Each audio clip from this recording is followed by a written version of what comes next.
నిన్న కలెక్టర్ ఆడిటంలో జిల్లా మంత్రులు ముగ్గురు కూడా వచ్చి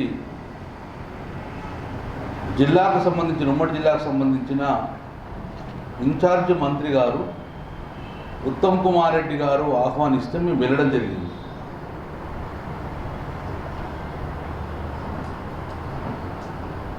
అందులో క్లియర్ ఎజెండా కూడా చెప్పడం జరిగింది. ఫుడ్ సెక్యూరిటీ కార్డ్స్ కానీ, రైతు భరోసా కానివ్వండి, ఇందిరమ్మ ఇల్లు కానివ్వండి, రైతు కూలీలకు కూడా 12,000 ఆనోర్యం కానీ, ఇవన్నిటి గురించి ఎజెండా చూస్తే ప్రజలకు సంబంధించిన ఇష్యూ కదా. డెఫినెట్గా ప్రజా సమస్యలు ఏదైతే ఉన్నాయో అవి ప్రభుత్వం దృష్టికి తీసుకెళ్ళాలి, ఉత్తమ్ కుమార్ రెడ్డి గారి దృష్టికి తీసుకెళ్లాలని చెప్పేసి మేము అటెండ్ కావడం జరిగింది. అందరం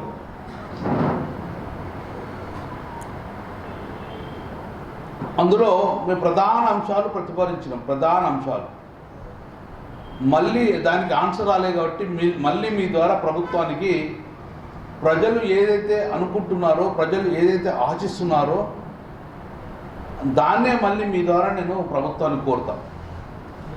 నెంబర్ 1, వాళ్ళు ఏం చేశారంటే ఈ నెల 26 నుండి ఇందిరమ్మ ఇళ్లకు సంబంధించిన కేటాయింపులు జరుగుతాయి అని చెప్పారు. అందులోనే భాగంగా ఆ ఇందిరమ్మ ఇల్లు కేటాయింపులలో క్లియర్గా మెన్షన్ ఎవరైతే ఫుడ్ సెక్యూరిటీ కార్డు, తెల్ల రేషన్ కార్డు ఉంటుందో, లేకపోతే ఎంఆర్ఓ నుంచి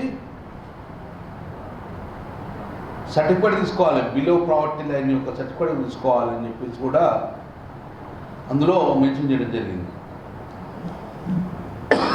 నేనేమన్నా ఎవరికైతే రేషన్ కార్డు లేదో వాళ్ళు అప్లికే చేసుకోవాలంటే ఫుడ్ సెక్యూరిటీ కార్డు ఇవ్వండి ఫస్ట్, లేదా బిలో ప్రావర్టీ లైన్ యొక్క సర్టిఫికేట్ తీసుకోవాలని కూడా మళ్ళీ ఎంఆర్ఓ దగ్గరికి వెళ్ళాలి. కాబట్టి వాళ్ళకు కూడా అర్హత చెందే విధంగా మొదలు రేషన్ కార్డ్స్ ఇవ్వండి అందరికీ, తర్వాత వారిని కూడా ఇందిరమ్మ ఇళ్ళకు అర్హులుగా చేయమని చెప్తే కూడా దానికి సమాధానం రాలేదు. రెండోది, ఆ సమాధానం ఇవ్వాలని కోరుతున్నాను. మా డిమాండ్ కూడా అదే. ఫస్ట్ అందరికీ రేషన్ కార్డు ఇచ్చిన తర్వాత ఆ రేషన్ కార్డు వల్ల కూడా మళ్ళీ ఇందిరమ్మ అప్లికేషన్ చేసే విధంగా మీరు వారికి అవకాశం ఇవ్వని చెప్తున్నాం.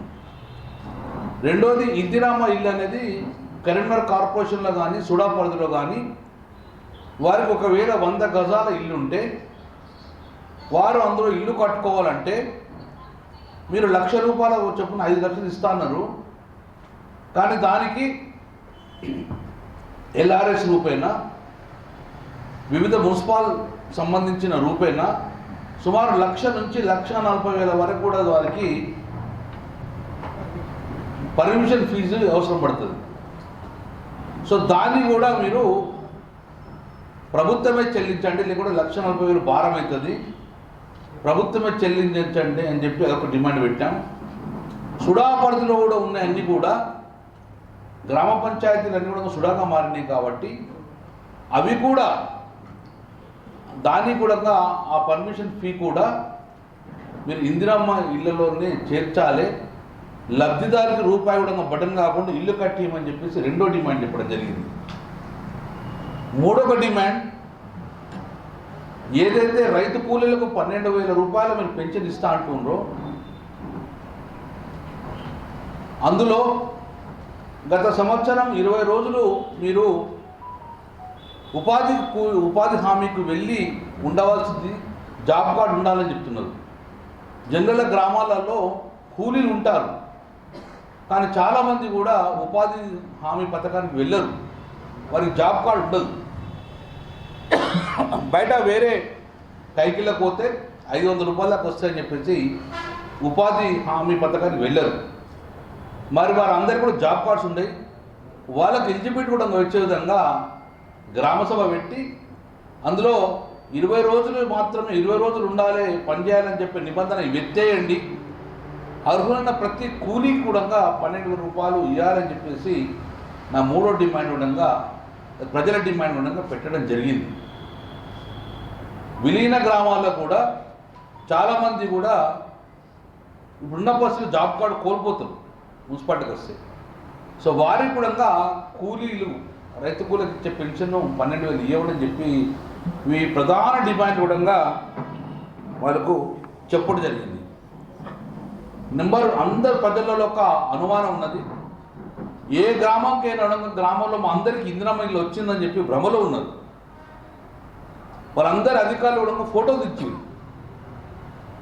ప్రతి ఒక్కరు ఫోటో దిగిన వాళ్ళందరూ మాకు ఇందిరమ్మ పథకం వచ్చిందన్న భ్రమలో ఉన్నారు. మీరు క్లారిటీ ఇవ్వండి.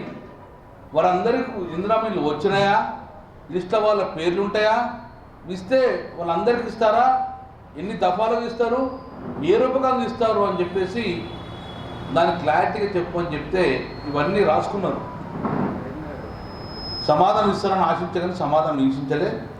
మీరు దయచేసి ప్రజలకి క్లారిటీ ఇవ్వాలని చెప్పి మరొక్కసారి మీ ద్వారా మేము డిమాండ్ చేస్తున్నాం. ఆయన కౌశిక్ రెడ్డి ఏమడిగింది? గొడవబెట్టి కొట్టిండా? కొట్టలే కదా. పరస్పర మాట్లాడుకుని ఇట్లా చాలా జరిగినాయి, చాలా చోట్ల జరిగినాయి, చాలా సందర్భాల్లో కూడా జరిగినాయి. ఆయన అడిగిన దాన్ని కూడా మళ్ళీ సూటిగా అడుగుతున్నాడు. ఏ పార్టీని అడిగిండు? అప్పుడప్పుడు చెప్పలేదు నేను కాంగ్రెస్ పార్టీ అని సభ్యతించుకోవాలి, అప్పుడు సభ్యతించుకుంటా అని చెప్పిండు. కాబట్టి నేను మళ్ళీ కూడా చెప్తున్నాను, ఈరోజు ఒక ఎమ్మెల్యేను స్టేజ్ మీదకి వెళ్ళి అమాయకుల పర్మిషన్ లేకుండా గొరగొర గుంజుకపోవడం అనేది దానికి చాలా బాధాకరము. దాన్ని తీవ్రంగా ఖండిస్తున్నాం. మీరు 3 మంత్రులు ఉండి కూడా పోలీసు వాళ్ళను చర్యలు తీసుకున్నారంటే ఏం చేస్తావు? పోలీసు రాజ్యం చేస్తారు అనుకుంటున్నారా మీరు? ఎంతమంది కేసులు పెడతారు మీరు? 3 కేసులు పెట్టినా అంటున్నారు. ఇదివరకు ఎన్ని చట్టసభలలో గొడవ జరగలేదు? ఏ చట్టసభలో పోలీసులు చెంటే కేసులు పెట్టిండ్రు? జిల్లా రెవెన్యూ మీటింగ్లో ఇక్కడ కేసులు జరిగినాయి ఎప్పుడన్నా? బయట ఏమైనా ధర్నాలు చేస్తే కేసులు పెట్టుకోవచ్చు, కానీ రివ్యూ మీటింగ్లలో తీసుకొచ్చి పోలీసులు గొరగొర గుంజుకోబోతుంటే ఇంకా దాన్ని సమర్థించినది ఆయన మీ తోటి సహచర ఎమ్మెల్యేని వదలకుండా మీరు దాన్ని ఒక ఎమ్మెల్యే అయితే దాన్ని కొట్టారని తొక్కుర్రి అంటుండ్రు. ఇది ఆ వేదిక బలపరిచిన వేదికనా ఇది? ఇలా అయితే ఎమ్మెల్యేలు వస్తారా? మేమందరం ఏ గౌరవంతో వచ్చాం? మేము ఉత్తమ్ కుమార్ రెడ్డి గారు, మీరు జిల్లా రివ్యూ మంత్రిగా, జిల్లా ఇన్ఛార్జ్ మంత్రిగా మీరు రివ్యూ తీసుకుంటే మేము వచ్చినాం. ఈరోజు కౌశిక్ రెడ్డి గొరగొర పోతుంటే మీరు బాధ్యులు కాదా? మీ ఫెయిల్యూర్ కాదా? మీ ముఖ్యమంత్రి ఫెయిల్యూర్ కాదా? మీరు చెప్తే పోలీసులు కంట్రోల్ ఉండబోనా? ఎక్కడ లేండి. ఈరోజు బయటకు వెళ్ళి మేము లోపలికి పోతుంటే, కలెక్టర్ హౌస్ లోపలికి పోతుంటే మొత్తం పోలీసు బలగాలు ఉన్నాయి. ఎమ్మెల్యే దగ్గర ఓనియమని ఇదేం నిర్బంధం? మొదలే తెలుసా మీకు గొడవ అవుతుందని? ఎందుకో కొంతమంది పోలీసులు పెట్టి ఇలా నిర్బంధం చేసే ప్రయత్నం చేస్తున్నారు. మీరు భయప్రాంతాలకు గురి చేస్తున్నారు. మీరు మేము అడిగిన దానికి సమాధానం చెప్పండి క్లియర్గా. ఈరోజు కౌశిక్ రెడ్డిని ఎమ్మెల్యే గొడవ, రేపు పొద్దున ఇంకొక ఎమ్మెల్యే మాట్లాడతారు, వాళ్ళు గొడవ గుంజుకోపోయి కేసులు పెడతారా? 3-4 కేసులు పెట్టుకుంటే ఎంతమంది భయప్రాంతం చేస్తారు, గురి చేస్తారు? ఆన్సర్ ఇవ్వండి మీరు.